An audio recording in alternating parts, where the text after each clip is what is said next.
चाहे वो कितना भी करोड़पति हो, अरबपति हो, प्रधानमंत्री हो, अगर जीवन में कलंक लग गया तो फिर काय का जीवन। इसलिए श्रावस्ती में कृष्णा गौतमी रहती थी और बहुत ही गरीब घर से थी, बहुत ही शुद्ध महिला थी, शुद्ध विचार वाली महिला थी और अपने एक छोटे से पुत्र के साथ में रहती थी। कृष्णा गौतमी छोटे से पुत्र के साथ में अपना जीवन यापन कर रही थी। एक दिन क्या हुआ, कृष्णा गौतमी का छोटा पुत्र था और इधर में वो माँ रोटी बना रही थी। तब तक छोटा बेटा खेलते खेलते चला गया बाहर की तरफ कि बेटा पर नहीं ध्यान, न इतना ज्ञान सुनो मेरे भाई। और मैया अपने भोजन को बे रोटी रही बनाई।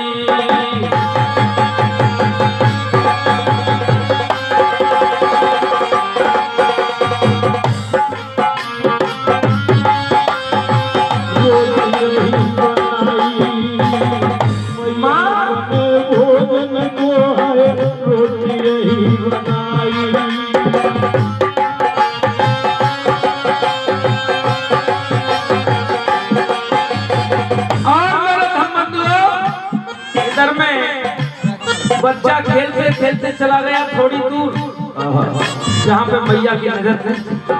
बेटा को देख नहीं सकती माँ कि बेटा कितनी दूर पहुँच गया। तब तक क्या हुआ,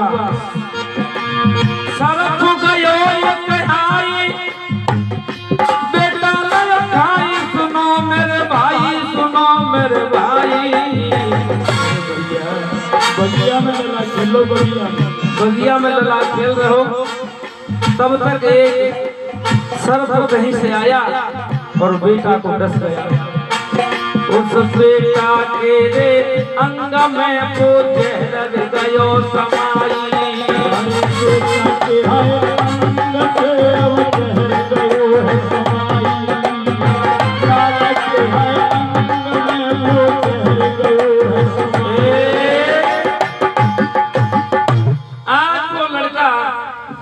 छोटी सी उम्र थी बालक की और सर्प ने डस दिया। किसी व्यक्ति ने देखा, अरे किसका बच्चा है, इसको तो सर्प ने डस दिया। वो दौड़ के श्रावस्ती में आए और कहा, भैया कि देखो ये किसका बेटा है और ये सर्प ने डस दिया है। हाय, जैसे ही आवाज सुनी मैया ने, जब मैया ने आवाज सुनी और सोचने लगी बेटा कहाँ है, इधर उधर देखा तो बेटा नजर नहीं आया।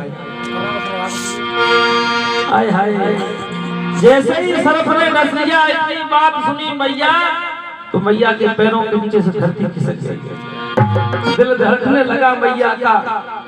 और आज रोटी बना रही थी माँ और रोटी को छोड़ दिया। अरे मैया ने ना फिर देर लगाई,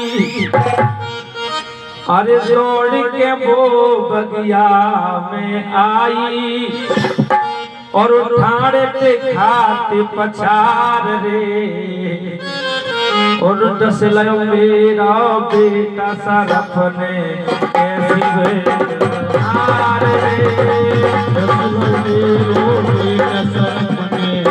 जीवन भोरो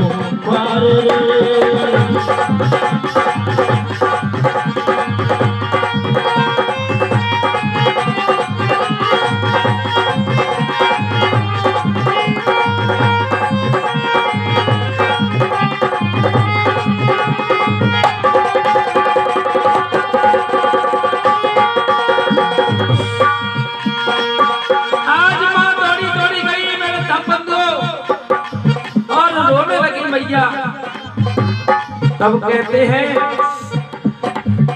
कि महिला कितनी भी दुखी हो अपने बेटे के लिए, माँ का तो कलेजा कुछ अलग ही होता है, माँ की महिमा कुछ अलग ही होती है। तब कहते हैं कि माँ की दुआ कभी खाली नहीं जाती, ये बात तो भगवान से टाली नहीं जाती। बर्तन मांझ के 4-4 बच्चों को पाल लेती है एक माँ, लेकिन 4 बच्चों पे एक माँ पाली नहीं जाती। जब माँ वृद्ध हो जाती है तो हाथ पैर काम नहीं करते, तो वे 4 बच्चे पता है, एक नौकर पेशा है और एक व्यापार करता है, एक मजदूरी करता है और एक खेती करता है। लेकिन चारों के चारों पुत्र जब माँ वृद्ध हो जाती है तो कहते चलो वृद्धाश्रम में छोड़ आए, वृद्धाश्रम में छोड़ आए। तब कहना पड़ता है कि महिला कोई 1 लाख रुपए दे फिर भी अपने अंग को नहीं दिखाएगी। माता बहनों, हर महिला एक सी नहीं होती, हर माँ एक सी नहीं होती। कुछ माँ तो ऐसी होती है उनको शर्म नहीं 2 पैसे कैसे वो 10 रुपया में अपनी नीयत खराब कर। और कुछ ऐसे होती हैं कि चाहे 1 लाख का 1 करोड़ कोई दे अपने एक अंग को नहीं दिखाएगी। और कुछ माता बहनाओं, लेकिन कहना चाहता हूँ अपने बेटे के लिए माँ, अरे बदन तो क्या अपने बेटे के लिए माँ तो नग्न हो जाती है, माँ नग्न हो जाती है अपने बेटे के लिए। जब चोट बेटा को लगे तो दर्द माँ को होता है। इसलिए कहना चाहूंगा, अरे मैया ने जब सुन पाई और पलकी ना फिर देर लगाई और उठान खात पछाड़ रे, बेटा नस्लो आज सरफ में जीवन भयो बेकार रे।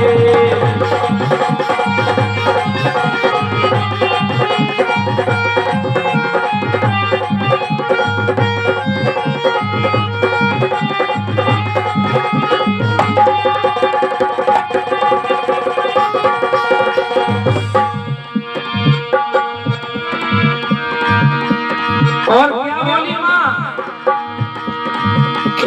कोई नहीं है जीवन संग में, बेटा के संग में रहती थी,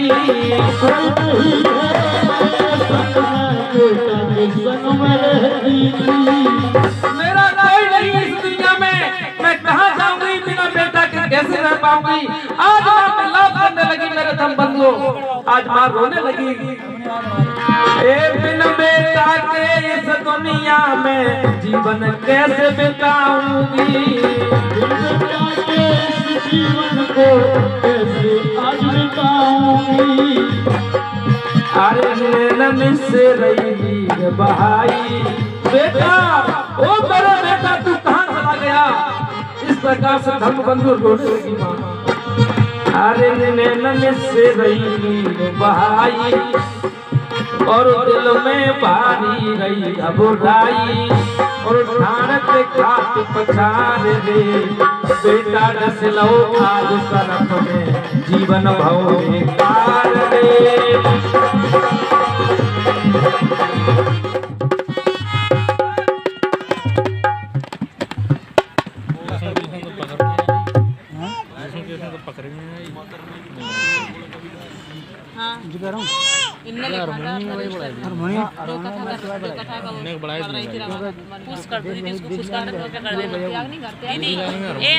दीदी उसको पुश कर देना, फिर प्ले कर देना। यहाँ से क्या यहीं से। तब तक एक व्यक्ति आए, कहने लगे अरे इतना क्यों रो रही हो, तो हमें पता है कि तुम्हारे कलेजे का टुकड़ा तुम्हारे पास से चला गया तो दुख तो तुम्हें होगा, लेकिन मैं तुम्हें बताता हूँ कि तुम चली जाओ भगवान बुद्ध के पास जो वन में प्रवचन कर रहे हैं और वो इस तुम्हारे दुख का कारण बता देंगे।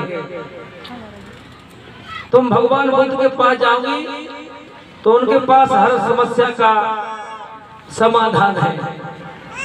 इतनी बात सुन करके आज वो माँ अपने गोदी में रख करके बेटा को और रोती बिलखती चीखती हुई माँ चली जाती है।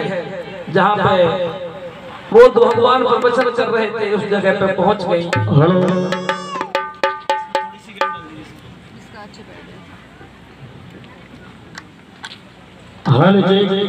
थोड़ी आवाज। जहाँ वो भगवान प्रवचन कर रहे थे वहाँ द्वार पर लगे थे और उन्होंने द्वारपालों की अनुमति नहीं ली, अपने बेटा को गोद में और बहती हुई चली गई। तो द्वारपालों ने रोका, अरे कहाँ जा रही हो, वहाँ तो भगवान प्रवचन कर रहे हैं। लेकिन उनकी परवाह नहीं की। इस जगह पे आप लोग थोड़ा विधेयक मत होना कि जंगल में द्वारपाल पॉइंट आता है। द्वारपाल तो उसको बोलते हैं महल के द्वार पर पालन करता हो, द्वार पर पालन करता है उसे द्वारपाल कहते हैं।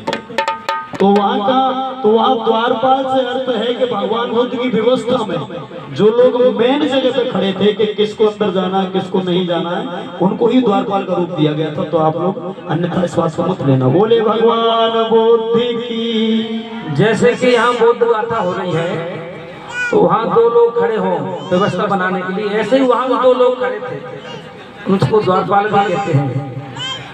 तो माँ चीखती हुई आई और बुद्ध भगवान के सामने आ गई और कहा, हे भगवान, हे भगवान।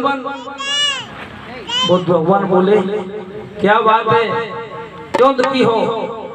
भगवान, मेरा बेटा खत्म हो गया है, मैं बहुत दुखी हूँ और इसके बिना मैं रह नहीं सकती। ये मेरा बेटा अकेला है और इसी के सहारे मैं अपना जीवन पूरा कर रही हूँ, इसी के संग जीवन व्यतीत कर रही हूँ। अब मैं कहाँ जाऊंगा, बिना बेटा के मैं रह नहीं सकती। मेरे धम बंधु, आज भगवान बुद्ध बोले कि इसका तुम्हें मैं उपाय बताता हूँ।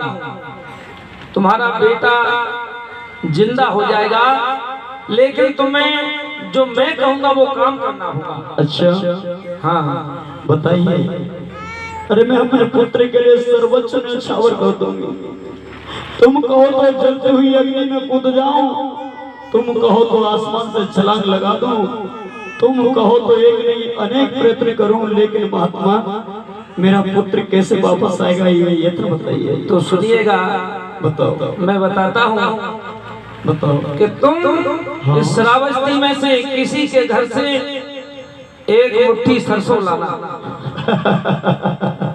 बस हाँ बस इतनी छोटी बात। बस एक मुट्ठी सरसों से मेरा काम हो जाएगा। महात्मा जी बोलिए। आप चिंता ना करें, आप एक मुट्ठी की बात करते हो, मैं एक बोरी लेके आ जाऊंगा, लेकिन मेरा पुत्र जीवित हो जाएगा। मैं जाती हूँ।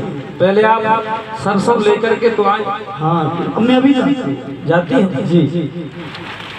अरे तुम्हारे अंदर दुख है, तुम जा रही हो, मुझे पता है कि तुम्हें जल्दी है कि मेरा पुत्र जल्दी से जल्दी जिंदा हो जाए, ठीक हो जाए। कौन माँ नहीं चाहेगी उसका पुत्र जल्दी जिंदा हो? मैं भी यही चाहता हूँ। लेकिन मेरी एक शर्त है। क्या? बेटा तुम जा तो रही हो सरसों लेने के लिए, हाँ, लेकिन मेरी एक शर्त है। क्या? शर्त वो है, सरसों उस घर से लाना जिस घर में किसी आदमी की मृत्यु ना हो। अच्छा, कभी किसी आदमी की मृत्यु नहीं हुई हो, सरसों उस घर से। आप क्यों चिंता करते, मैं ढूंढ लूंगी वो कोई तो घर होगा और मैं जाऊंगी, लेकिन मेरा पुत्र वापस आ जाए, थोड़ा इंतजार करना। पहले आप सरसों तो लाइए। जाते हूँ। अरे बिटिया जा घर भैया बोले,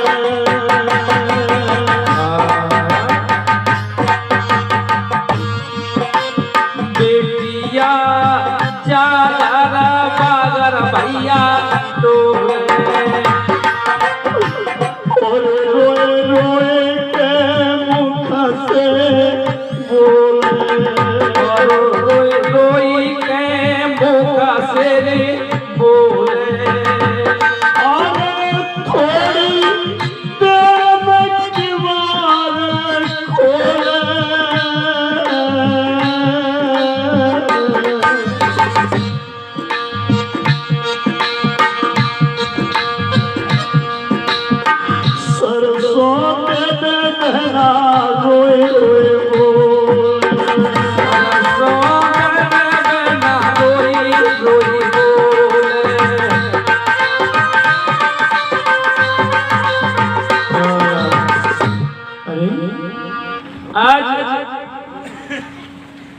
कहने लगे, अंदर से निकल के एक व्यक्ति आए और कहने लगे, अरे क्यों रो रही हो, क्या चाहिए तुम्हें? मुझे भैया सरसों दे दो। सरसों? कितनी सरसों चाहिए? कुछ नहीं, 4 दाने दे दो बस। बस 4 दाने? हाँ। अरे मेरे घर से तो तुम 1 बोरी ले जाओ ना भैया, मुझे 4 दाने दे दो। 4 दाने? भैया लेकिन मेरी एक शर्त है। मेरी बात सुनोगे? हाँ सुनेंगे। आप सरसों लेने जा रहे हो?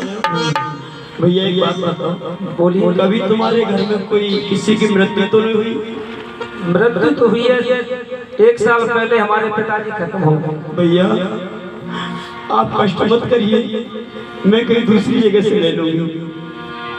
चलो कोई बात नहीं, आप नहीं ले रहे। आज उस घर को छोड़ करके दूसरे घर पे गई गौतमी, और वहां क्या बोली, सुन भैया मेरी बात तुम्हें बतलाऊं,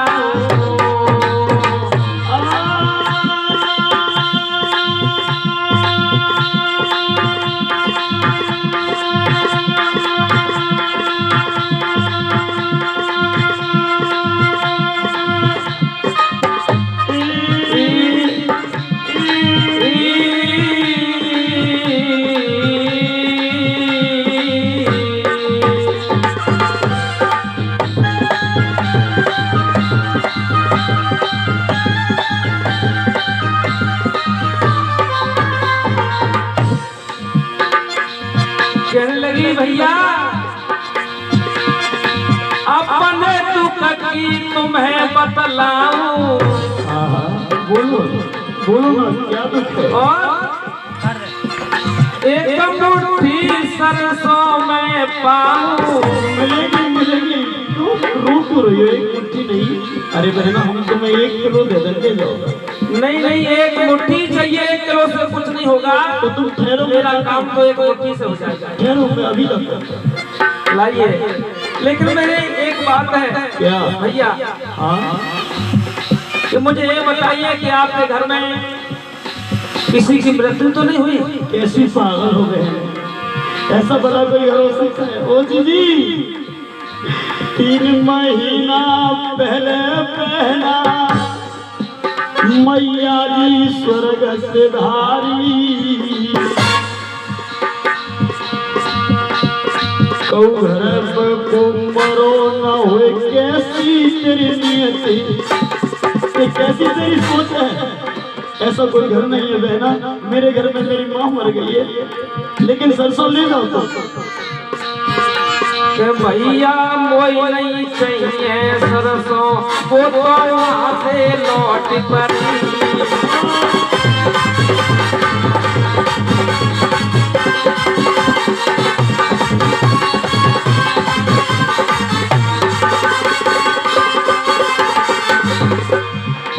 वहाँ से लौट पड़ी के दादा, वहाँ से लौट पड़ी।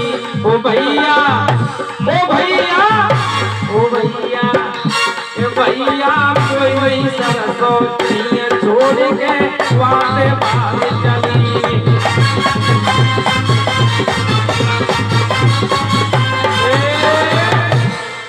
उस घर को छोड़ करके दूसरे घर गई, यही ठाठ दूसरे तीसरे घर, ऐसे ही मांगते मांगते 5 बज गए, लेकिन ऐसा कोई घर नहीं निकला कि जिस घर में कोई मृत्यु न हो।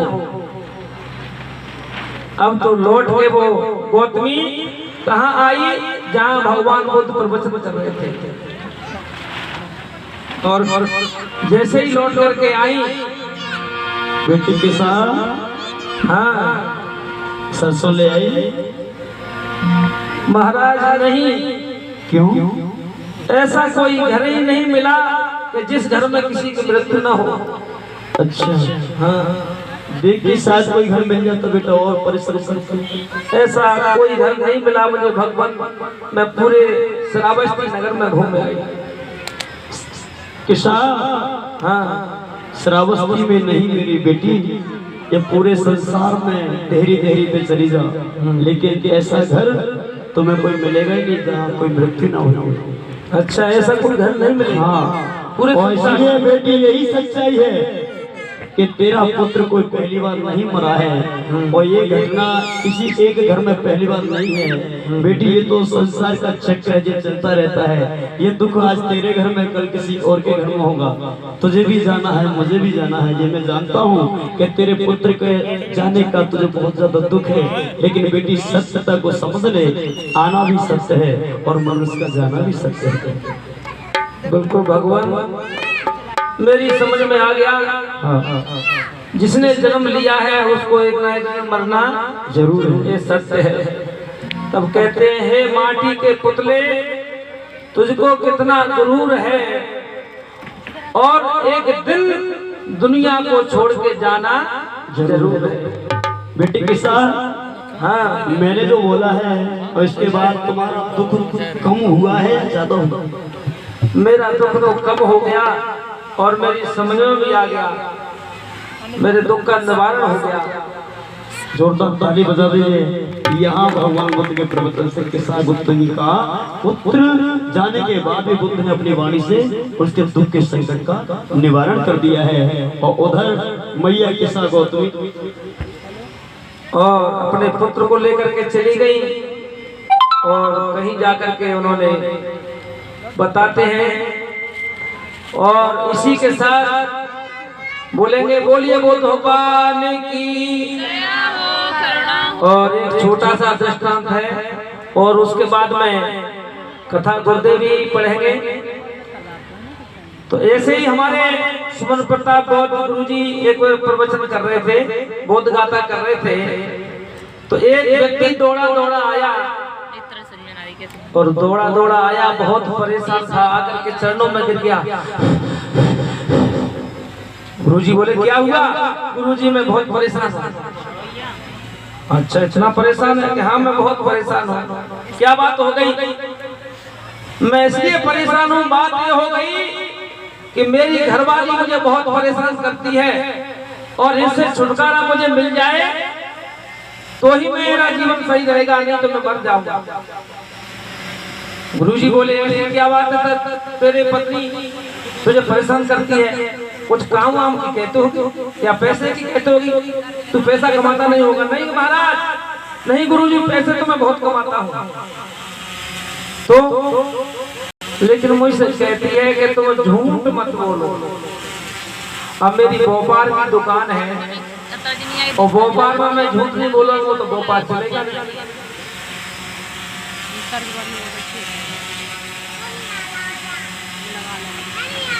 भोपाल में मैं झूठ नहीं बोलूंगा तो भोपाल चलेगा नहीं।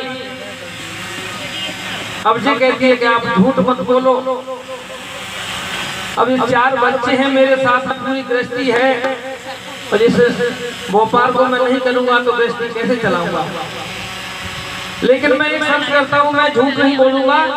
लेकिन ये भी तो झूठ बोलती है। घरवाली को बुलाया और उससे पूछा, क्यों कि तुम झूठ नहीं बोलती? कि मैं नहीं बोलती। तब तक बोले पतिदेव, ये भी झूठ बोलती है। कैसे बोलती है? कि चली जाती है अपने मायके और यहाँ से कुच्चा कर करके और 4 दिन रह आई अपने मायके में और फिर बनवाला की त्योहार तो आए के मुँह से कहेगी ये तो मेरे बाप ने बनवाया। ये झूठ नहीं बोलती, ये भी झूठ बोलती है। लेकिन पति ने कहा कि महाराज गुरुजी आज से मैं झूठ नहीं बोलूंगा, भोपाल चौपट होए तो हो जाए, बच्चे भूखे मरे तो मर जाए, लेकिन मैं झूठ नहीं बोलूंगा। अगर झूठ बोलूं तो मैं ही मर जाऊंगा। गुरुजी ने पूछा, देख तेरे पति ने कसम खाई है और वे कह रहे हैं कि अगर मैं झूठ बोलूं तो आज से बाद में मैं ही खत्म हो जाऊं, और तू तो बता तू कौन सी कसम खावेगी? अब विचार लगाना वो महिला कैसी थी। अगर जवाब अच्छा लगे तो तालियों का समर्थन चाहूंगा, जवाब अच्छा लगे तब। उसने तो कह दिया पति ने कि मैं झूठ बोलूं तो मैं ही मर जाऊं। गुरुजी ने पूछा कि तू तो बता दे देवी, तू का कसम खाए देगी? तो महिला बोली कि आज से मैं झूठ बोलूं तो मैं विधवा है जाऊं। आज से मैं झूठ बोलूं तो मैं विधवा है। देखो कुमार कसम कौन सी खाई? यानी उनको कर ले तो तू ही मरेगा, सीधो कर ले तो तू ही मरेगा। मन न बोलिए बोल भगवान की। यहाँ से आगे गुरुजी गाथा को पढ़ाएंगे। कद्दू छुरी पे गिरे तो कद्दू कटे हो, और छुरी कद्दू पे गिरे तो कद्दू। वाह भाई, क्या दिमाग पाया है। अब बंद कर दो। बोलिए बोल